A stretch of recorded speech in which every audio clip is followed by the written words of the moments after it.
संविधान के दायरे में हमने हमारी लड़ाई लड़ी और उसमें जो है मैं आपको दावे के साथ कह सकता हूँ पूरे बूंदी प्रशासन में नहीं पूरे राजस्थान के प्रशासन में एक मैसेज गया तरीके से अपनी बात रखता है तो उसका परिणाम क्या होता है आपको आने वाले दिनों में मैं बताऊंगा कि ये जो प्रशासन है जो आज आपके रास्ते रोक रहा है वो आपके स्वागत में खड़ा होगा। यही हमारा क्या कुछ मामला हुआ जो आपको यहाँ डिप्टी ऑफिस में आना पड़ा? मैं professor Ramlakhan Meena returning officer से लिए हुए शेड्यूल के अनुसार अपना नामांकन भरने के लिए रिटर्निंग ऑफिस के कार्यालय आ रहा था।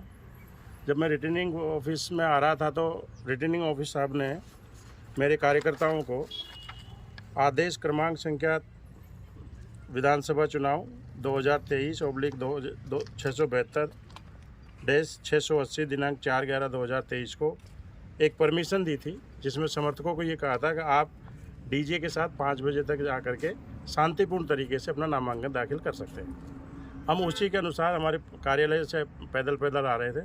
पूरे सब लोग शांतिपूर्ण तरीके से आ रहे थे। बीच में एक सीआई आए और 4 पुलिस वाले आए और आकर के कहने लगे कि डीजे की परमिशन नहीं है, जबकि ये जो रिटर्निंग ऑफिसर से जो पत्र जारी हुआ है इसके क्रम संख्या 3 पर पुलिस उप अधीक्षक इंडोली को कानून व्यवस्था बनाने के लिए पहले से सूचित किया हुआ था। इसका मतलब ये हुआ जब आपने उनको परमिशन लेटर दिखाया फिर भी उन्होंने रोका? हाँ, उन्होंने तब भी उसको रोका। क्या कहा? रोकने की बात कहा कि परमिशन जिसने दी होगी हम इसको नहीं मानते।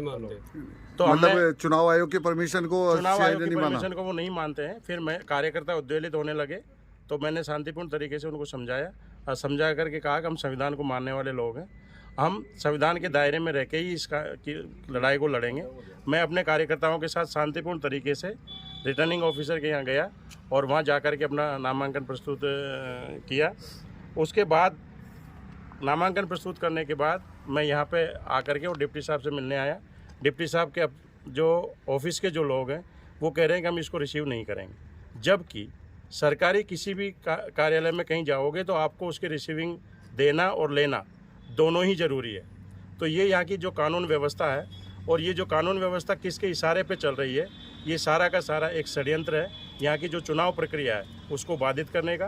शांतिपूर्ण चुनाव प्रक्रिया यहाँ पे संपन्न नहीं हो सकती है। ये जो है हम इसकी शिकायत करने डिप्टी साहब के पास आए हैं।